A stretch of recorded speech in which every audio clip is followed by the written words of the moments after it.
Welcome to study zone PC की तरफ से सभी साथियों को प्रेम कुमार का प्यार भरा अभिवादन व नमस्कार। दोस्तों, आज मैं 7 जून 2022 डेली करंट अफेयर लेकर उपस्थित हूं। दोस्तों, जीत और हार आपकी सोच पर निर्भर करती है। मान लो तो हार होगी और ठान लो तो जीत होगी।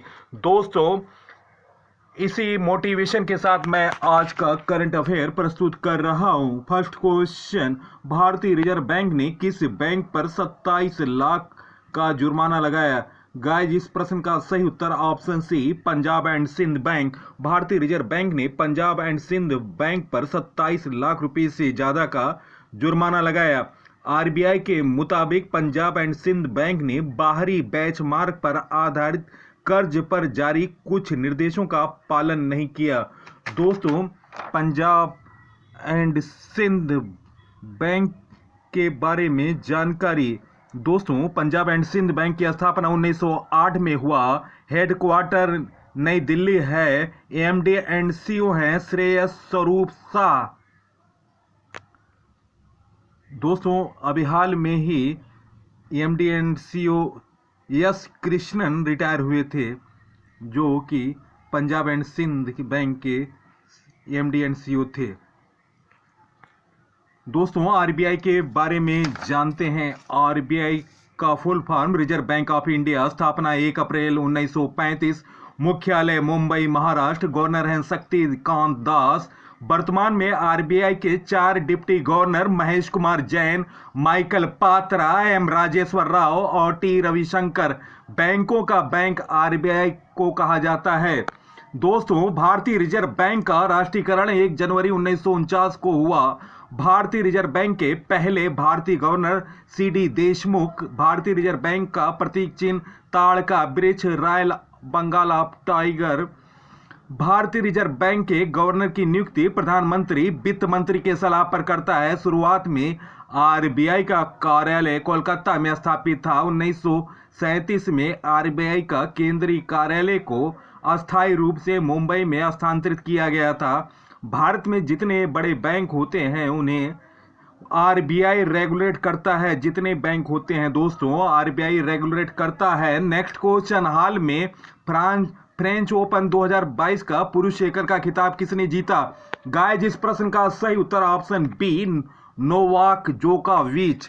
राफेल नाडाल ने रविवार को फ्रेंच ओपन फाइनल में कैस्पर रूड को 6-3, 6-3 से सीधे सेटों में हराकर रोला गैरो पर अपनी बादशाहत कायम रखी। 14वीं बार चैंपियनशिप। दोस्तों, यह चैंपियन फ्रेंच ओपन 14वीं बार जीता और कुल मिलाकर 22वां ग्रैंड स्लैम खिताब उनके नाम हो गए। राफेल नडाल के दोनों रिकॉर्ड पहले से ही नडाल के नाम पर थे, लेकिन यह जीत उनके 36वें जन्मदिन के 2 दिन बाद दर्ज की, जिससे लाल बजरी पर खेले जाने वाले इस टूर्नामेंट के इतिहास में खिताब जीतने वाले सबसे उम्रदराज खिलाड़ी बन गए। रूड ने दूसरे सेट में 3-1 की बढ़त बनाई, लेकिन नडाल के अनुभव के आगे उनकी एक नहीं चली। उन्होंने इसके बाद लगातार सेटों में जीत हासिल किया।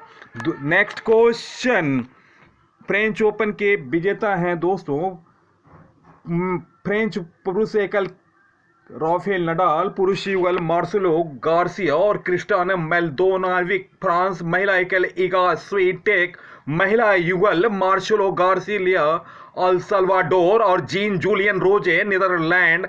मिश्रित युगल एन से बहारा अमेरिका और बैशले कुलहाफ। आयोजन स्थल पेरिस फ्रांस। संस्करण 126। दोस्तों, मिश्रित युगल में फ्रांस की कैरोलिना गार्सिया और क्रिस्टियाना मेल्डोनोविच की जोड़ी ने दोस्तों ये महिला युगल का खिताब जीता था। फ्रांस की कैरोलिना गार्सिया और क्रिस्टिना मेल्डोनोविच की जोड़ी ने काको गाफ और जेसिका पेगुला की अमेरिका की जोड़ी को हराकर महिला युगल खिताब जीता। कैरोलिना और क्रिस्टिना की यह रेलो गोएरा पर दूसरा महिला युगल चैंपियनशिप है। कैरोलिना और क्रिस्टीन की जोड़ी ने एकल वर्ग की उपविजेता गाफ और पेगोला की जोड़ी को फाइनल में पिछड़ने के बाद वापसी करते हुए 2-6, 6-3, 6-2 से जीत दर्ज की। नेक्स्ट क्वेश्चन, किस देश के वैज्ञानिकों रेड वैक्ट वोल्स चूहे की एक प्रजाति में एक नए प्रकार का कोरोना वायरस पाया गया? गाइज, इस प्रश्न का सही उत्तर ऑप्शन ई, स्वीडन। स्वीडन के वैज्ञानिकों ने रेड वैक्ट वोल्स चूहे की एक प्रजाति में एक नए प्रकार का कोरोना वायरस पाया गया। रेड वैक्ट वोल्स को मेओडेंस भी कहा जाता है और यह आमतौर पर उत्तरी अमेरिका और एशिया में पाया जाता है। इसका आकार काफ़ी छोटा होता है। वैज्ञानिकों ने स्वीडन और बेरा काउंटी स्थित ग्रीमेसो से करीब 260 वोल्स पर शोध किया। उपासना यूनिवर्सिटी स्थित जूनोसिस साइंस सेंटर की टीम ने कहा कि इस शोध में पाया गया कि इन चूहों के अंदर वायरस अच्छी तरह से मौजूद था। यह शोध वायरस जर्नल में प्रकाशित हुआ। नेक्स्ट क्वेश्चन, आईफा पुरस्कार के 22वें संस्करण में किसको फिल्म लूडो के लिए सर्वश्रेष्ठ मूल कहानी का पुरस्कार दिया गया? गाइस, इस प्रश्न का सही उत्तर ऑप्शन बी, अनुराग बसु।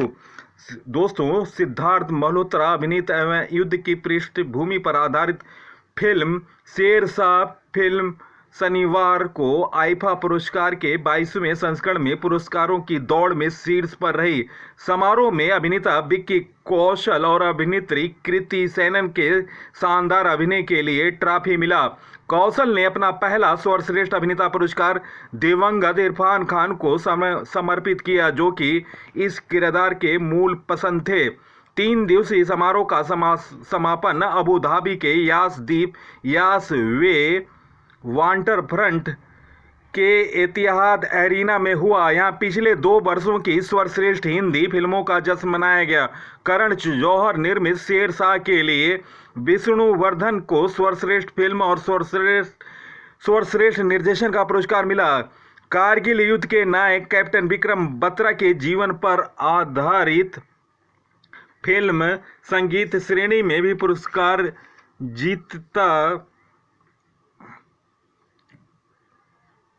जीते, जिसमें सर्वश्रेष्ठ गायक और गायिका पुरस्कार जुबिन नौटियाल और आशीष कौर को राता लंबिया के लिए मिला। सर्वश्रेष्ठ संगीत निर्देशक के सम्मान के लिए AR रहमान की अंतरंगी रे और Tanish Bagicha, Javed Mohsin, Vikram Montrose, Jasleen Royal, B Praak, Jaani की शेरशाह के बीच टाई देखा गया।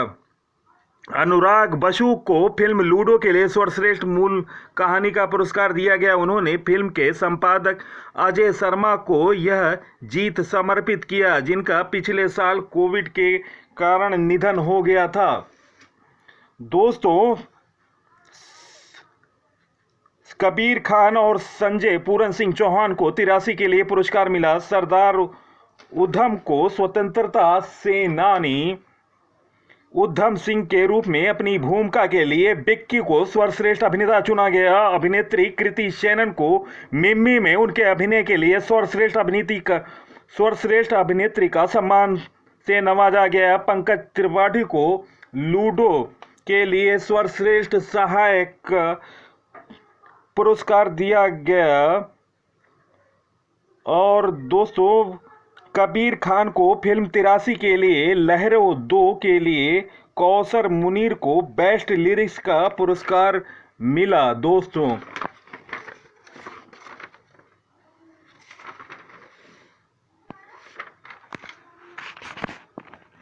नेक्स्ट क्वेश्चन, विश्व पर्यावरण दिवस कब मनाया गया? गाइस, इस प्रश्न का सही उत्तर ऑप्शन ए 5 जून। इस प्रश्न का सही उत्तर ऑप्शन ए 5 जून। विश्व पर्यावरण दिवस हर साल 5 जून को मनाया जाता है। वर्ष 1972 में संयुक्त राष्ट्र संघ ने प्रदूषण की समस्या और चिंता की वजह से इस दिवस को मनाने की नींव रखी थी। इस दिन को मनाने का प्रमुख उद्देश्य लोगों के मध्य पर्यावरण के प्रति जागरूकता पैदा करना। वर्ष 2022 की थीम है ओनली वन अर्थ। दोस्तों, केवल एक पृथ्वी 2022 की थीम था ओनली वन अर्थ। दोस्तों, जून महीने में मनाए गए दिवस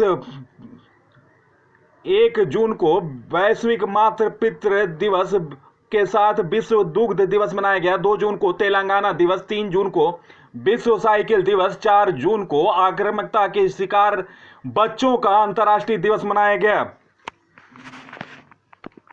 नेक्स्ट क्वेश्चन, अल्बानिया के नए राष्ट्रपति कौन बने? गाइस, इस प्रश्न का सही उत्तर ऑप्शन सी बजराम बेगज। इस प्रश्न का सही उत्तर है बजराम बेगज अल्बानिया के 9वें राष्ट्रपति बने। बजराम बेगज इलिरा मेटा का स्थान लेंगे। दोस्तों, अल्बानिया के बारे में जानते हैं। अल्बानिया उत्तर पूर्वी यूरोप में स्थित देश है। राजधानी तिराना, मुद्रा अल्बानियाई लेक, राष्ट्रपति हैं इलियर रेक्स हैप, प्रधानमंत्री हैं Edi Rama. Next question, Bharat का पहला वायुसेना विरासत केंद्र कहां बनाया जाएगा? गाइस, इस प्रश्न का सही उत्तर ऑप्शन बी चंडीगढ़। भारत का पहला वायुसेना विरासत केंद्र केंद्र शासित प्रदेश चंडीगढ़ में बनाया जाएगा। इस विरासत को स्थापित करने का उद्देश्य युवाओं को भारतीय वायुसेना में शामिल होने के लिए प्रेरित करना है, ताकि उन्हें देश की सैन्य क्षमता का पता चले कि कैसे देश की एकता और अखंडता को लीड किया जाता है।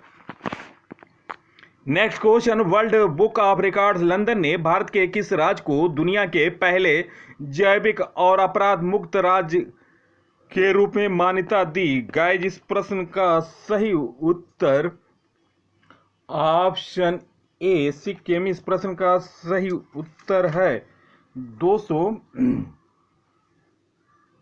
World book of records London ने भारत के सिक्किम राज्य को दुनिया के पहले जैविक और अपराध मुक्त राज्य के रूप में मान्यता दी है। दोस्तों, इस पुरस्कार ने सिक्किम की स्थिति को 100% जैविक नीति स्थापित करने वाले दुनिया के पहले राज्य के रूप में उजागर किया।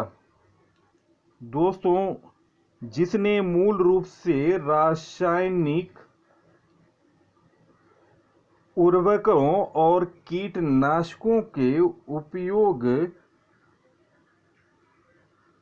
को रोक दिया है।